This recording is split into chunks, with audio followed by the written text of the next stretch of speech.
members are running for office. That's triple what normally happens. You can imagine our members are pretty engaged in politics, but this is triple. And we need to have triple, quadruple. We need to have that kind of effect at the polls. We have to be involved like never before politically, and we have to all be activists. And I get to introduce one of the fixtures of activism in our country in the last few years. It's actually been far more than that. And for those who are in Vermont, they have seen this for decades. Bernie Sanders, I told you, is a champion for a lot of reasons. But his campaign for president inspired millions of Americans, particularly a rising generation that was very skeptical of those of us who are baby boomers, that the government could solve the country's problems, that it could fight income inequality if the right people were in office, that the problems of wage stagnation, rising costs and inaccessibility in health care, the problems of a tax system which has now actually gotten more inequitable, of the lack of investment in our schools, our bridges, the issues around environment, the issues around public services. Those things could be solved if we ended the rigging of the system by the rich, the rigging of the economic and the political system. So yes, there's a lot of people who have felt the burn, and have felt the burn even more and more as these last 2 years have occurred and have happened, including myself. But it's what he has done in creating a climate of activism that I am so grateful for, because it is creating an army of activists whose energy is absolutely critical for us to successfully fight the hateful, corporatist, oligarchical, kleptocratic, cronyistic policies of the Trump administration and many who are in the Republican Congress. Bernie asked the right questions. Is America about the middle class or Wall Street? Will we help the vulnerable or the well-heeled? Are we about jobs and good wages or CEO bonuses? Are we about working people or their bosses? But more than that, and this is something my kids at Clara Barton taught me a long time ago, Bernie walks the walk. It's not just rhetorical. When the strikes were happening, West Virginians say walkouts for a bunch of different reasons. In West Virginia, Bernie and his office called, "What can we do to help?" After the disaster in Puerto Rico, he introduced legislation like Elizabeth Warren did, calling for billions in urgent humanitarian assistance and creating a blueprint for a sustainable and strong future on the island. And before he did that, he called us to say, what do we need to do? In the last few weeks, he has been our most important ally in this fight against the University of Vermont Medical Center in support of our nurses. He flies up from Washington to be on their picket line, to fight for them, because the fight about health care is personal in Vermont, not just about the whole country.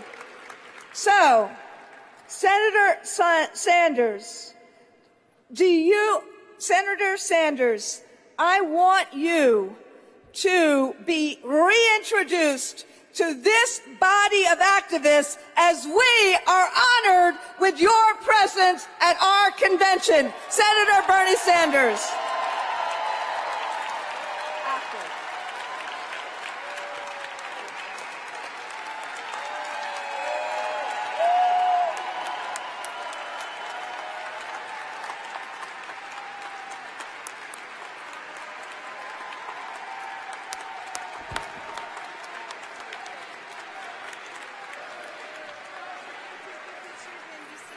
Thank you.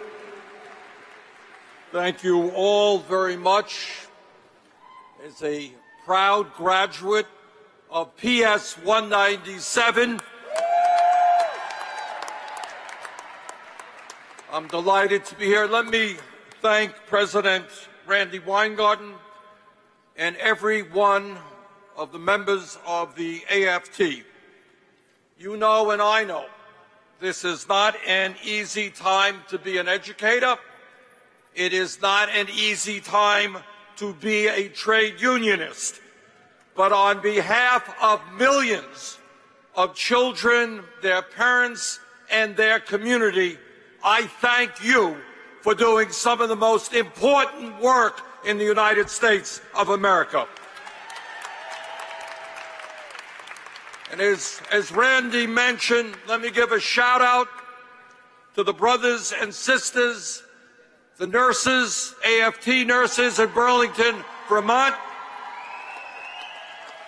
They have staged a 2-day strike for decent wages, decent benefits, decent patient-staff ratios, and they have the support of our entire community in Burlington. Now, I know that over the last few days, you have heard remarks from some of the most knowledgeable people in our country, so it is not necessary for me to repeat what they have said. So what I want to do in the time that I have is bluntly sum up where I believe we are today as a nation, where I believe we have got to go in the future, and how we can best reach our goals. Now, what I'm going to tell you contains some bad news, which you already know, and it contains some good news. But what I want to convey to you from the bottom of my heart is that if we stand up and fight back, if we educate and organize, if we show the courage and unity that this moment in history requires, I have no doubt but that we are going to win and bring a beautiful future to our country.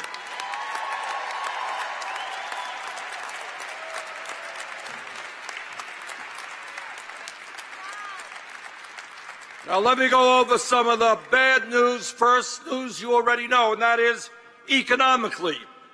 Despite the relatively low unemployment of today, real wages for American workers could continue to decline. Millions of Americans are today working 2 or 3 jobs, including teachers all across this country. And we have 40 million people living in poverty. Meanwhile, the wealthiest people in America have never had it better. We have more income and wealth inequality than any other major country on earth. And today, that inequality is worse than any time since the 1920s. In America today, the top 0.1% owns more wealth than the bottom 90%. Today, 3 people own more wealth than the bottom half of the American society. Today, 52% of all new income is going to the top 1%. Today, the CEO of Amazon, wealthiest person in the world, earns $275 million every single day. But he pays many of his workers wages that are so low that many of them are forced to go on Medicaid and food stamps. And when we talk about education, please remember that today, the top 25 hedge fund managers on Wall Street make more money than all of the kindergarten teachers in this country combined. Giving tax breaks to billionaires, spending unlimited sums on the military, and telling us we do not have enough money for education is not the priorities that the people of this country want to see.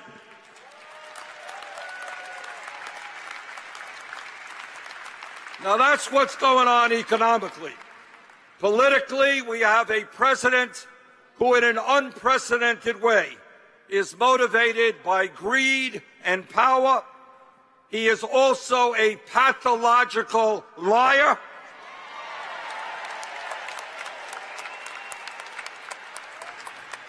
And I know every day you tell your students, you say to your kids, tell the truth. You say to your kids, don't be bullies. And what kind of terrible example is he setting to the children of this country?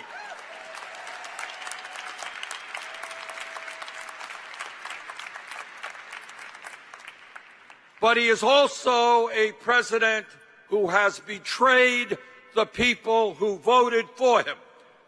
During his campaign, Trump told the American people that he was going to protect the working families of this country. He lied. He promised that he would bring health care to everybody, but he ended up throwing 32 million Americans, trying to throw 32 million Americans off of the health care that they have. His efforts to destroy the Affordable Care Act are driving insurance rates up every single day. And if you can believe it, his administration supports ending the provision which protects people who have pre-existing conditions. During the campaign, you'll all recall, Trump said, I'm a different type of Republican. I'm not going to cut Medicaid, Medicare, or Social Security. But he then brought up a budget calling for $1 trillion cut in Medicaid, $500 billion in Medicare, and billions in the Social Security Disability Insurance Program. During his campaign, he promised that his tax bill would not benefit the wealthy. He lied again. 83% of the benefits of that tax bill at the end of 10 years go to the top 1%. He said he was going to take on Wall Street, but he ended up deregulating Wall Street and bringing more Wall Street executives and billionaires into his administration than any president in history. But not only has his economic policies benefit the very rich, the truth is that his social policies are even worse. In a way unique to any president in modern history, he is, in the most un-American way possible, attempting to divide the people of our country up based on the color of our skin, our country of birth, our gender, our sexual orientation, or our religion. Several weeks ago, some of you may recall that Donald Trump said it was an indication of strength to tear little babies on the southern border from the arms of their mother.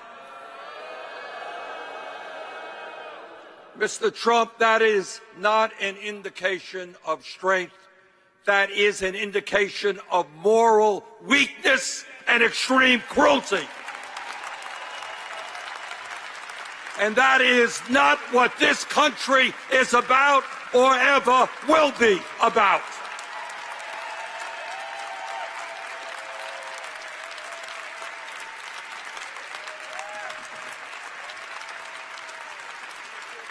Thank you. And when Trump tries to bring back discrimination in this country, we tell him that this country has suffered for too many years from racism and sexism and homophobia and xenophobia. We are not going back. We are going forward.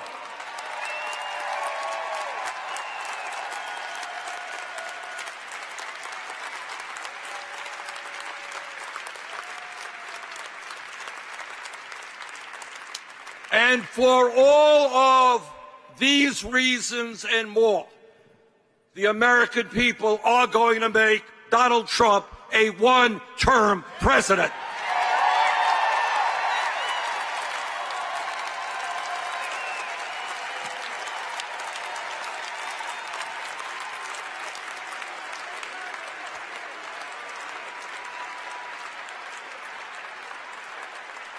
Today we have a Congress significantly funded by wealthy Republican donors that in many ways has ceased to be an independent branch of government.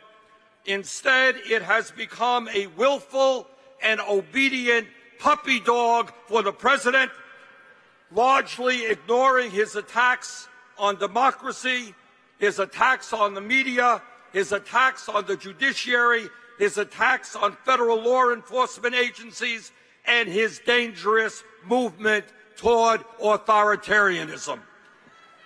For all of those reasons and more, we intend in the 2018 midterm elections to end one-party Republican government in Washington and take back the House and the Senate.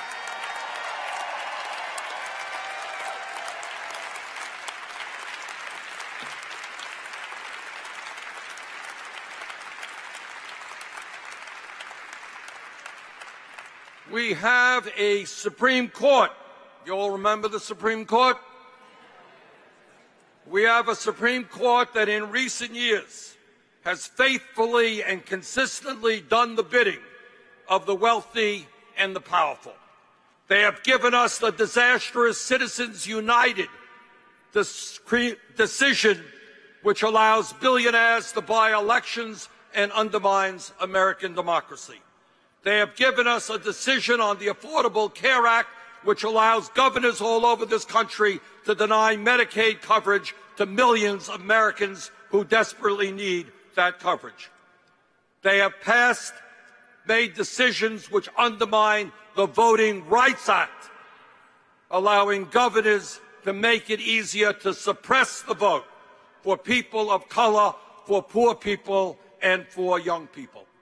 And they have recently given us the disastrous Janus decision. Well, you know, sometimes decisions and actions have unintended consequences.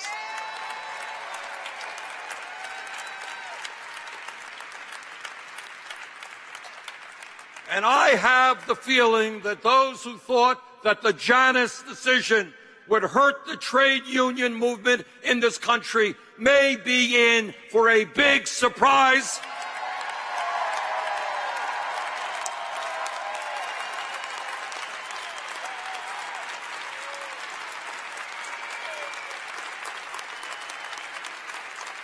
And it may end up being one of those decisions that helps us rebuild the trade union movement in America.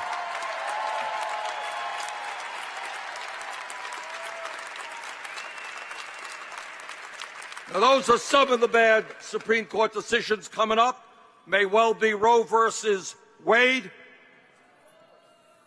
and other important decisions. And for all of those reasons and more, we must do everything that we can to defeat the appointment of Brett Kavanaugh as the next Supreme Court Justice.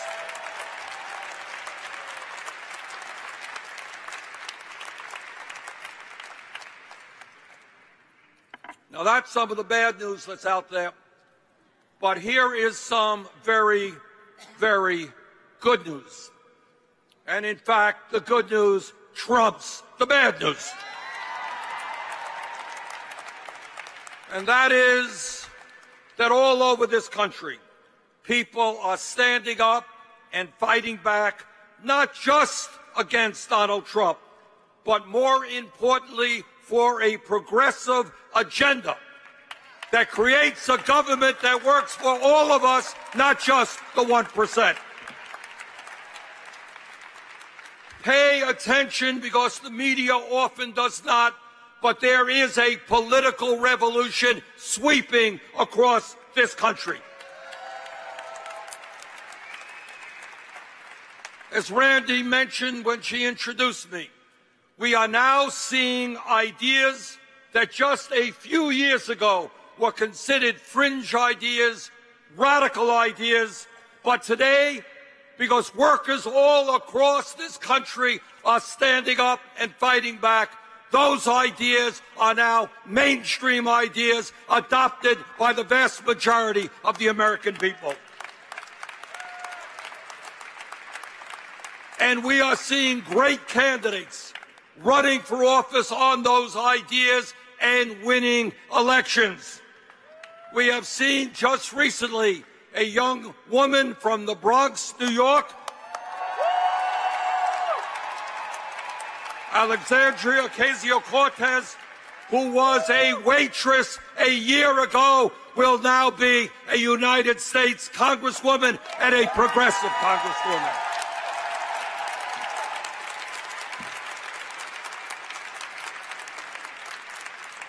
We have, within the last month, seen the former president of the NAACP, a good friend of mine, strong progressive, Ben Jealous, win the Democratic primary in Maryland. And Ben is going to become the next governor of the state of Maryland. We have seen Larry Krasner, a district attorney here in Philadelphia. And Larry's idea of criminal justice is not locking up more people, but reducing the prison population. We have seen progressives in Chicago with Chuy Garcia helping to take on the Democratic machine there and bring young people into the political process. And right here, no better example, in Pittsburgh, Pennsylvania, two young women were elected to the legislature, Summer Lee and Sarah Innamorato. They took on 20-year incumbents in the Democratic primary, brought hundreds of people into their campaign, and won landslide victories on progressive agenda.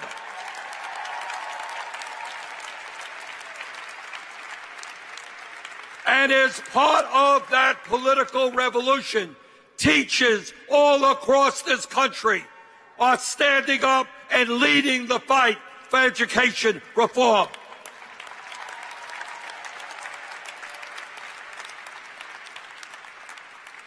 Who would have thought that in West Virginia, in Kentucky, in Oklahoma, teachers are demanding decent education for their kids and are taking on right-wing political establishments? Thank you, teachers.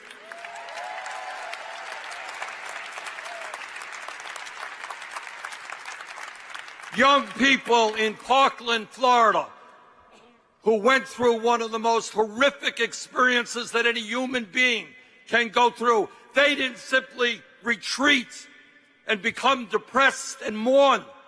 They stood up and fought back successfully for common sense gun safety legislation all across this country. We're seeing workers successfully stand up and fight for a minimum wage, which is a living wage, $15 an hour. A few years ago, the idea that we should make public colleges and universities tuition-free seemed to be a radical idea. The idea that we should lower the horrific level of student debt in this country, a radical idea. But today that is exactly what is happening in communities all across this country. Every young American, regardless of his or her income, should be able to get a higher education. And if Trump can give the billionaires a $1 trillion tax break, yeah, we could substantially lower student debt in this country.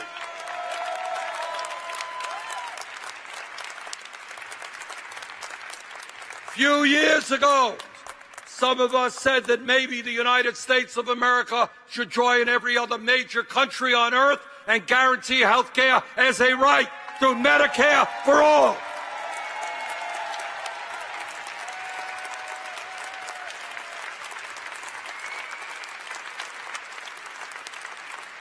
And editorial page after editorial page said, Bernie, you're crazy, that's too radical, the American people won't accept it. A poll came out yesterday, consistent with many other polls. 63% of the American people support a Medicare for all single-payer program.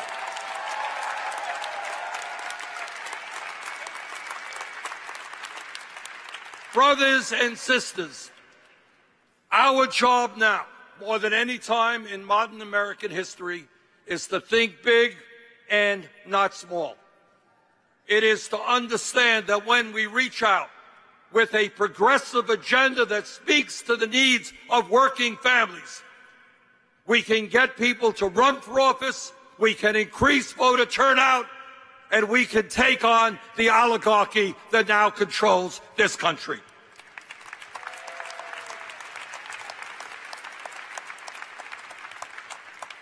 Our job now is to change national priorities, to make sure that every American knows that there is nothing more important than a quality public education for every child in this country.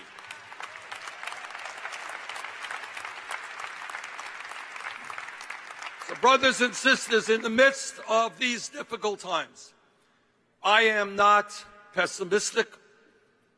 I believe that this is a moment where the American people are saying loud and clear, not just to Trump, not just to Congress, but they are saying no to a set of priorities which benefit the wealthy and the powerful and ignore the needs of working families. Our job now, as never before, is to stand up, is to fight back, and to create the nation we know we can become. Thank you all very much.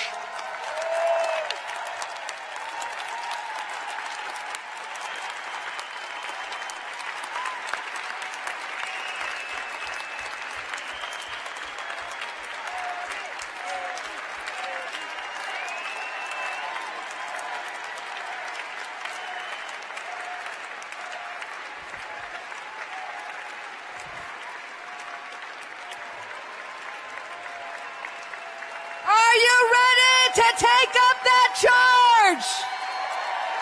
Are you ready to evangelize the nation for a better America? For a more progressive America? An America that fights for working families? Thank you so much, Senator Sanders.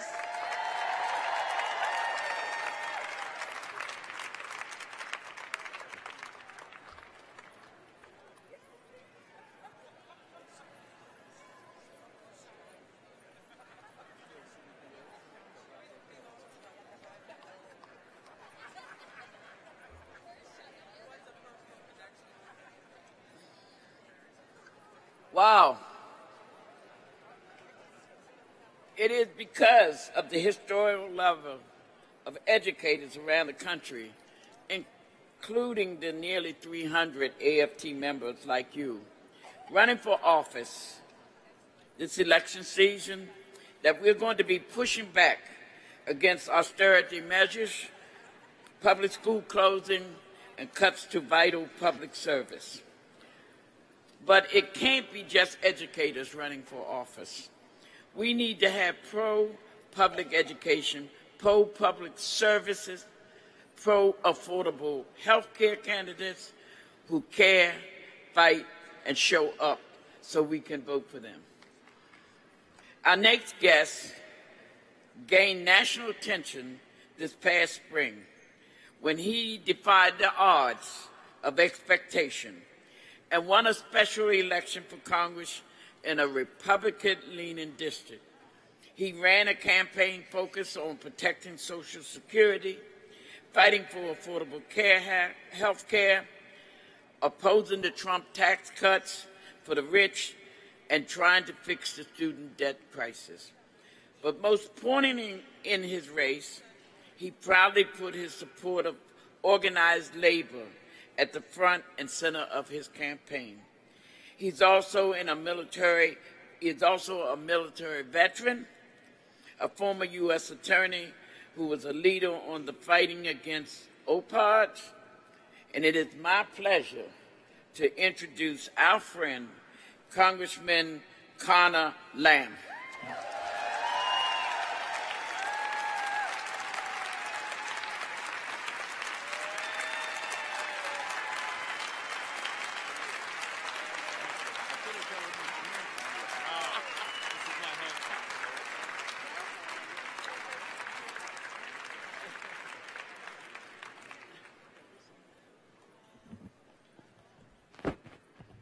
Good morning, and I know many of you have been here for several days already, but let me be one of the ones to say, welcome to the great city of Pittsburgh. Thank you so much for being here. Thank you. Please let me begin by thanking our Western Pennsylvania teachers who are here for the terrific work that they did during our special election campaign. Thank you so much.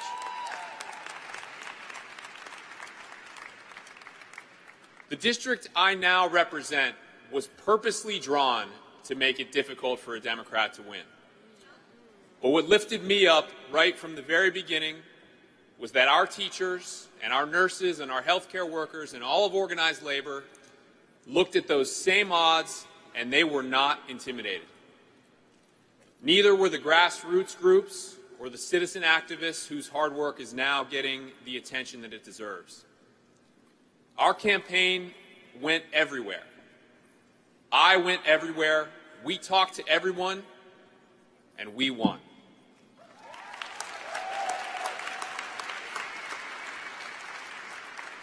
And it was the teachers, it was the school workers, the nurses, the healthcare workers, and the steel workers, and the miners, and the operating engineers, the building trades, the teamsters, the bus drivers, and the public employees of all types, and everyone in organized labor who carried us.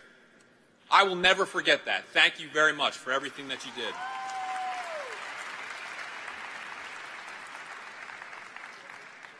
My brother and my sister are teachers.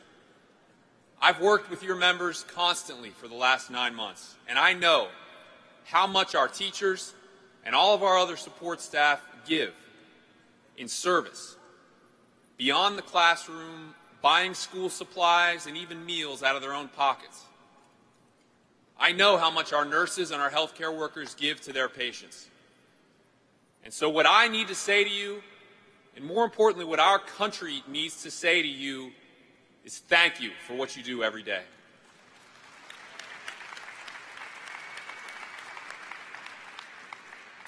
Now, I'd like to speak briefly about this fall's campaign.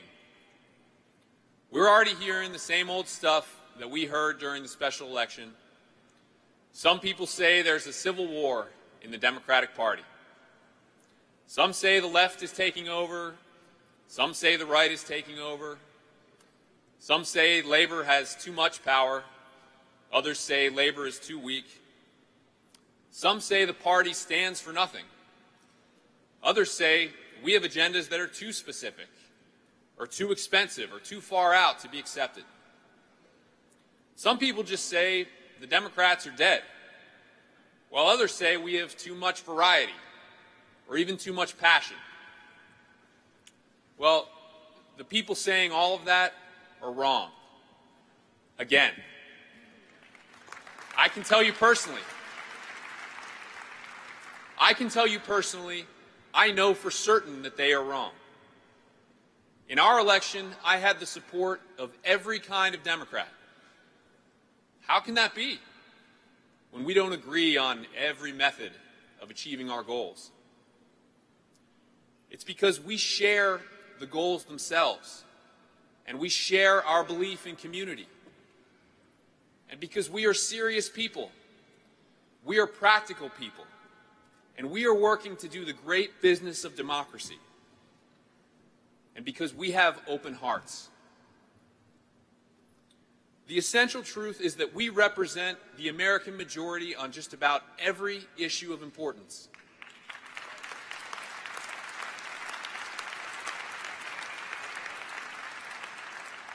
The American majority doesn't want banks to have easier stress tests and lower capital requirements. Huge majorities want to avoid a repeat of 2008, when 8 million people lost their homes and millions more lost their jobs. Nobody but the pharmaceutical companies opposes allowing Medicare to negotiate the price of prescription drugs.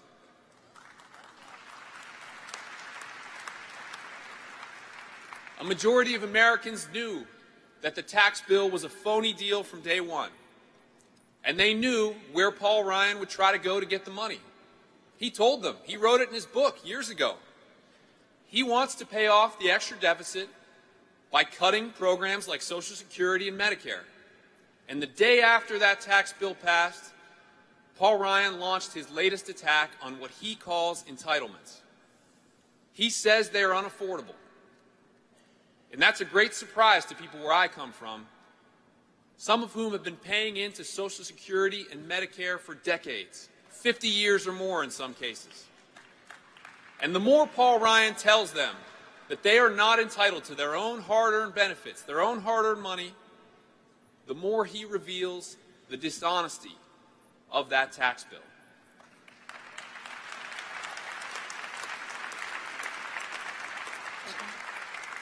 That bill avoids every honest solution that could have paid for those tax cuts.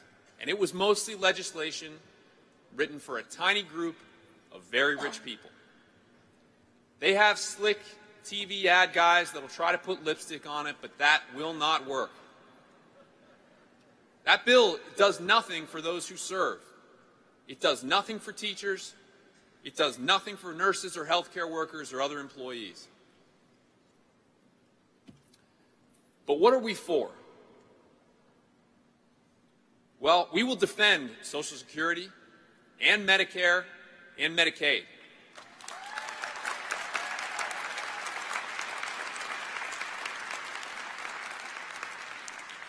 We will improve, not destroy, the Affordable Care Act.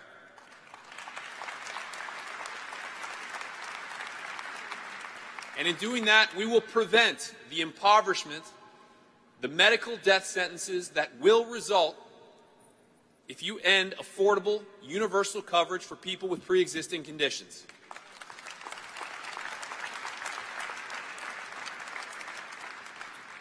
We will really attack the heroin epidemic. We will support unions. We will raise the minimum wage. And we will support public policy that is based on fact, not based on ideology.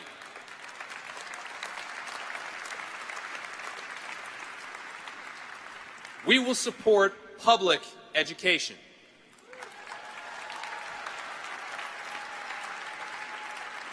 And we will end the student loan debt traps, especially for teachers and all of our public servants.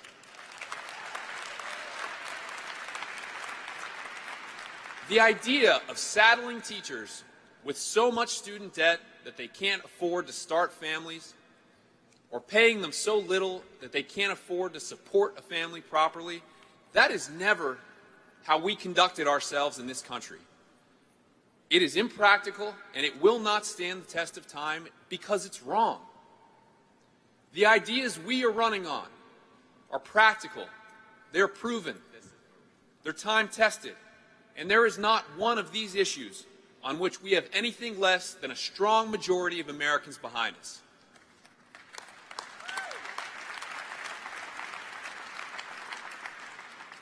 We have a summer and a fall of hard work ahead of us, registering, organizing, and mobilizing all of our friends and neighbors. We know how to do this.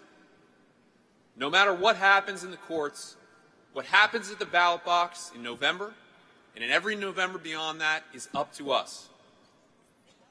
Be strong and joyous. The wind is truly at our backs. Thank you very much.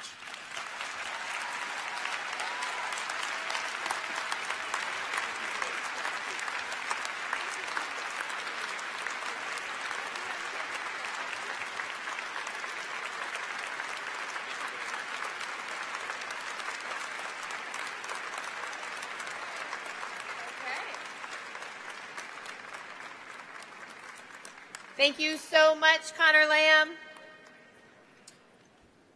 It is my pleasure to introduce Randy, also known as the Iron Stash, Bryce. Oh, it's not. Oh, see, I'm such a rookie, Randy. All right, strike that from the record. No. All right, microphone one. Madam Chair, if it's in order, along with my colleagues, I rise to introduce a special order of business concerning a crime against humanity. Well, I think it's always in order to do a special order of business when we're confronting a crime against humanity. So you are in order. What is the action you would like, Louis? The special order of business has been circulated in the hall. The deadline for resolutions to the AFT was June 1st, and it was June 26th when you and leaders from all the locals standing behind me went to the border outside El Paso in Tornillo, Texas, to bear witness to the camps there where children of refugee-seeking families are being incarcerated. And so we've worked on a special order of business to address that issue. I think, does the body have enough knowledge about the special order, which is, I believe, about addressing and confronting the separation of children from their families by the Trump administration and the failure to reunite them? Is that the special order? Yes, it is, Madam Chair. So you have it before you. Again, it means that in order for it to be considered by this body, it would take a 2/3 vote now, and it would be one of the motions that will be considered in the next session, which would be this afternoon. So is there a readiness for a vote? Meaning a vote to consider. So was there a second to your motion, Louis? Second. Right. Okay. It's been moved and seconded. Not debatable. All those who wish us to consider this at our convention, probably at the next business section, which is this afternoon, say aye. Aye. Any opposed, say nay. It will be considered. Thank you, Louis. Thank you, everyone who was with us in El Paso and Tornillo. Okay, Mary Catherine. So excited to represent the Great Lakes State. All right, so cat's out of the bag. It is my pleasure to introduce Randy Bryce, also known as the Iron Stash, who is a candidate for Congress in Wisconsin's 1st Congressional District, the district currently represented by Speaker of the House Paul Ryan. Right? Randy is a member of Ironworkers Local 8. A Latino, a cancer survivor, a U.S. Army veteran, and someone who was a staunch ally in the fight against Scott Walker's Act 10.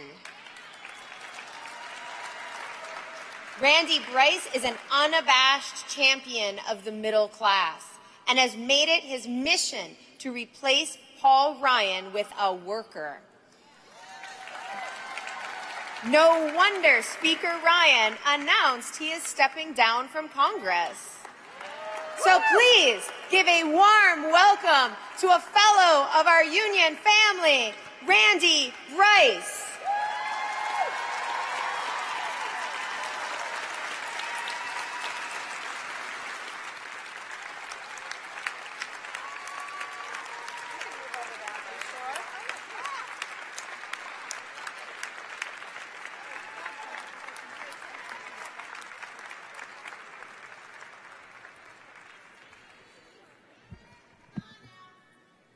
How we doing, AFT?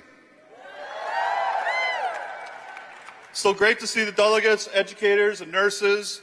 Wanted to thank President Weingarten at the State of the Union. She came up to me and invited me to ask if I'd be interested in speaking here. She said, "Our members love you." Well, let me assure you that feeling is very mutual.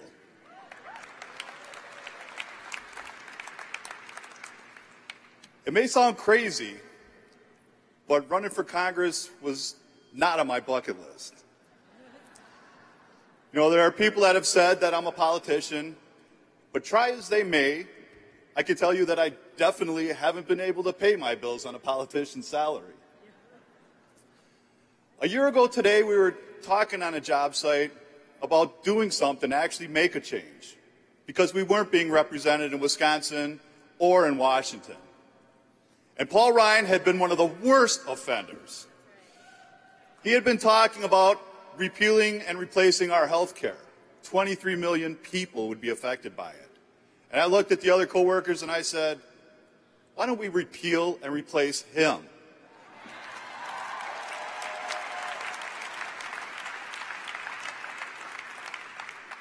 Shortly after Donald Trump was elected, I received a phone call from Voces de la Frontera. It's an immigrants' rights group back in Wisconsin. And they were asking me if I would start attending their emergency meetings. They were afraid that their families were going to be torn apart after Donald Trump had been elected. We saw how he ran. We saw what he was trying to do to us. This divide and conquer that Scott Walker used on us in Wisconsin. So I was able to help bring in labor, veterans, and members from other communities to stand with our immigrant brothers and sisters. It occurred to me that that's what we need to do. In that moment, and right now, we need to come together.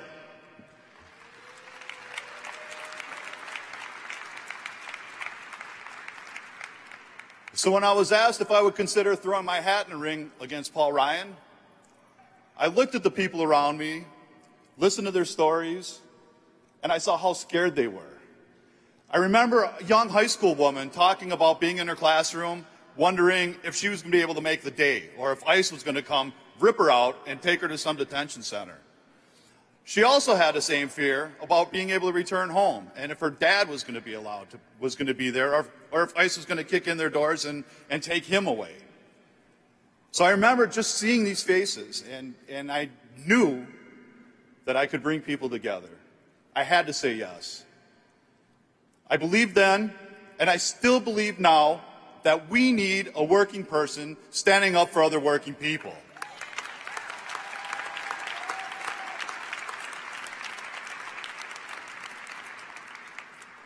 After I graduated from high school, I enlisted in the Army. And after my tour in Honduras, when I came back, I worked with homeless veterans. It was, and it still is appalling to me that those two words can be used in the same sentence together. Homeless veterans. When that grant ran out, I did what a lot of other veterans do. I ended up working 2 full-time jobs. And despite working those 2 full-time jobs, I didn't have health insurance.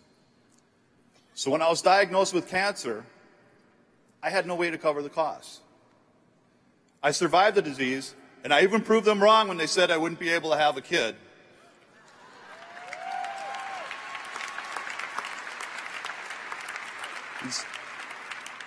He's 11 now, but I was just talking with some delegates in the back who have, their sons have gone to the teen years, so I have something to look forward to. Let me say, at 11 years old, Dad's still pretty cool, and we get along great.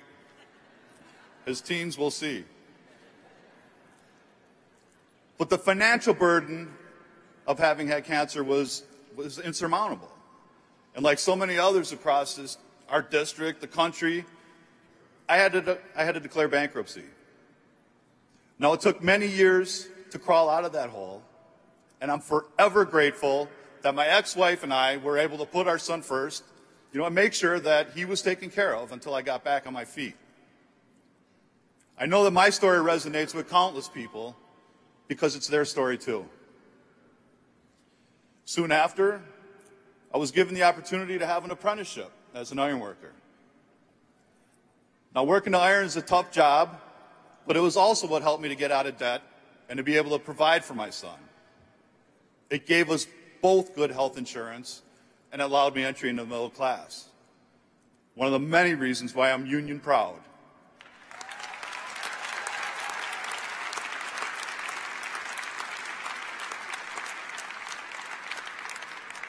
And in keeping with being union proud, I'm also very proud to say that our campaign staff was the first to organize in American political history.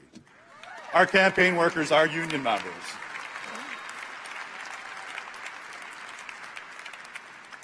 But sadly, too many of these good-paying union jobs are being outsourced. And it's happening right here, back at home, and all across the country. That's why I'm here. That's why I keep fighting for all of us.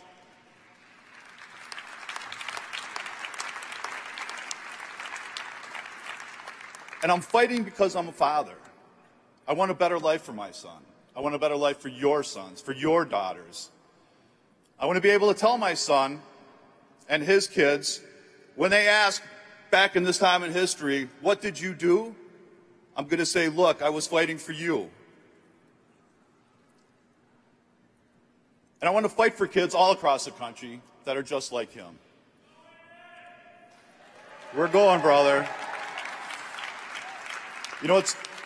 It starts with giving our kids the best shot at a good life, which means we have to get more funding for public schools.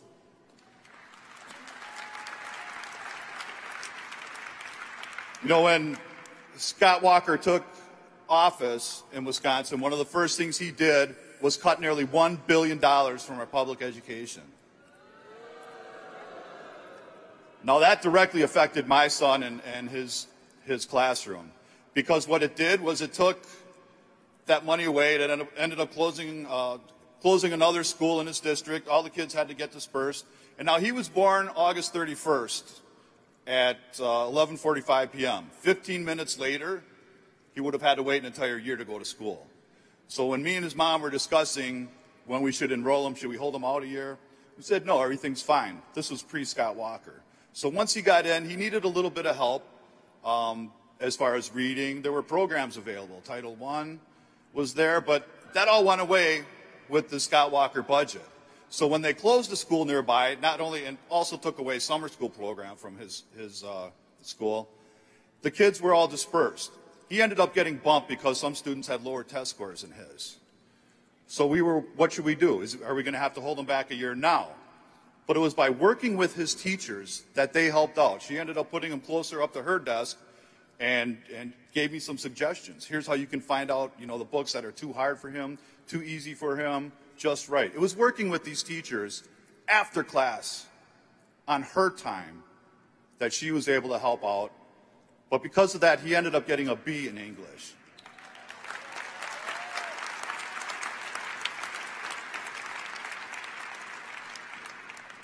We should also have tuition-free public colleges because college education should be accessible to children from all different backgrounds.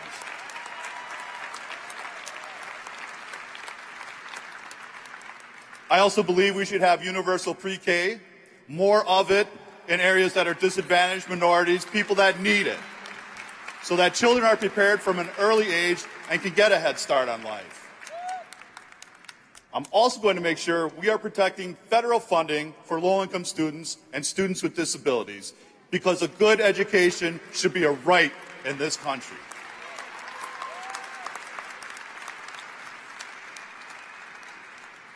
As I've said, my son is the most important thing in my life. And I can tell you, when I drop him off to be in a safe space where he can just focus on learning. I mean, we take our most prized possessions, drop them off in front of the school, and expect the people in the building to work miracles without paying them what they're worth. So why are we underfunding and underpaying the schools and the educators that are there for our children? Bottom line, we need to start treating our educators and our schools with the respect and dignity that they deserve.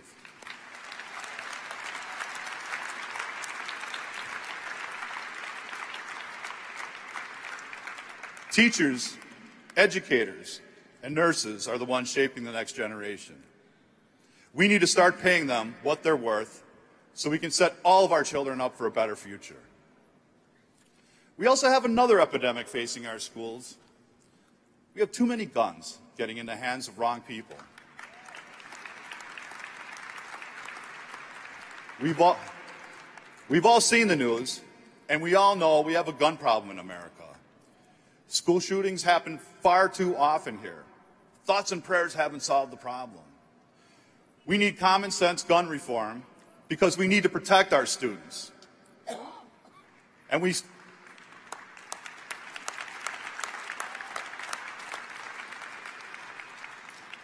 see children, young children all across the country, telling us to stand up and fight for their lives. High school students, Parkland, high schools in Janesville, March for Our Lives. They're telling us we need to stand up for them. We're not doing a good enough job as adults. We need to listen. We are the ones that are supposed to protect them. So let's listen to them. Let's fight for them. I can tell you, I will not be sending my son to school with one of those bulletproof backpacks. I can't even believe they're making them. I'm not going to stand for that. We need common sense gun reform, and we need it now.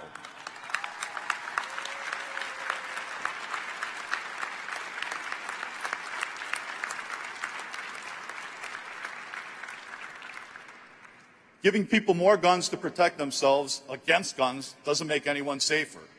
It's like having a kid on a playground throw a rock at somebody, so let's give all the kids a rock. And also, my sister is a fantastic public school teacher. I trust her with my son, but you don't want her having a gun in the classroom.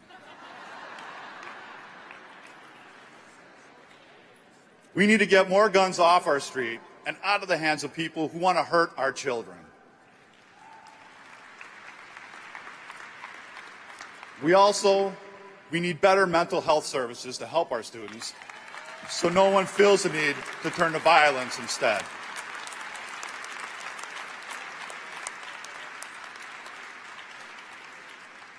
Listen, I'm not a lifelong politician.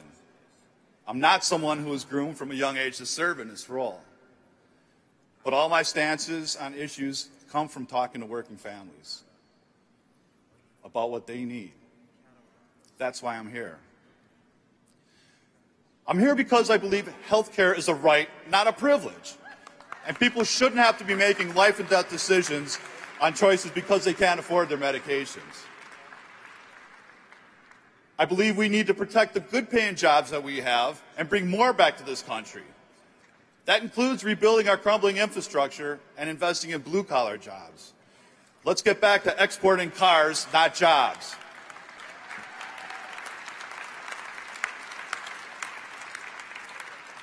I also believe we have to protect our environment because our kids and their kids are depending on it.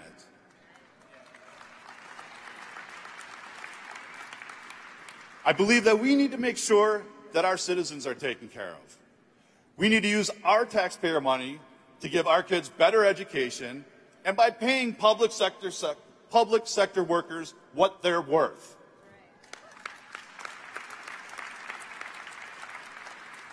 And I believe the people of this country deserve more than what we've been getting since Donald Trump took office. I've said it before, but it's far too important not to say again. This fight is far from over. You know, together, we did repeal Paul Ryan.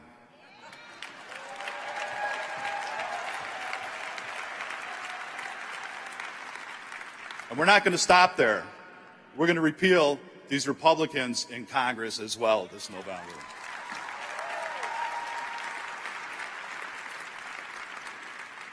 You know, one of my first memories when Scott Walker dropped the bomb during Act 10 was seeing the AFT banner there. And Candace was one of the delegates from Wisconsin. I remember her even before Act 10 and the bomb was dropped, showing up at the commemoration of the Bayview Massacre, where the Governor Rusk at the time, called the National Guard to shoot people that were standing up for the 8-hour workday. I'm walking in here today. I'll never forget seeing the banner. You know, we care, we fight. I remember you fighting with us back then, and I know we're going to fight together coming up in November.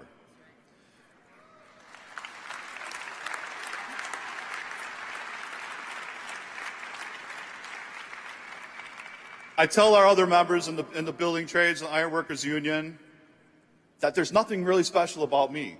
There isn't. I was just one person that had enough. And if that's all that it turned out to be, you wouldn't be hearing from me. You never would have heard of who I am. But it's about other people that have been committed to stand up who have also had enough. It's not about me. It really is about us. Because we all care. We all will fight. And together, I guarantee we're going to win. Thank you. I want to just honor the folks from Wisconsin who are here. I want you to come up so we can take a picture as Randy leaves. I saw Candace, I saw Kim, and I want them to do that because, look, we learned a lot from what happened in Wisconsin. There were a lot of rallies. I was at the Capitol so many times. Madison is a union town. Milwaukee is a union town. Janesville is a union town. Racine is a union town. And we saw by the way in which the right wing operated, how they went right after collective bargaining and our units that had done the work of collective bargaining, but had done the kind of, as Andy Pilata said yesterday, really outsourcing of our power to our leaders and had not been engaged in the same way as when we were founded. And they've taught us a lot about how to deal and how to fight and how to re-engage. And they are growing again. Thank you, Wisconsin, and thank you, Randy, for taking on Paul Ryan before he retired and being willing to do that. And we need you in the United States Congress. Thank you very much.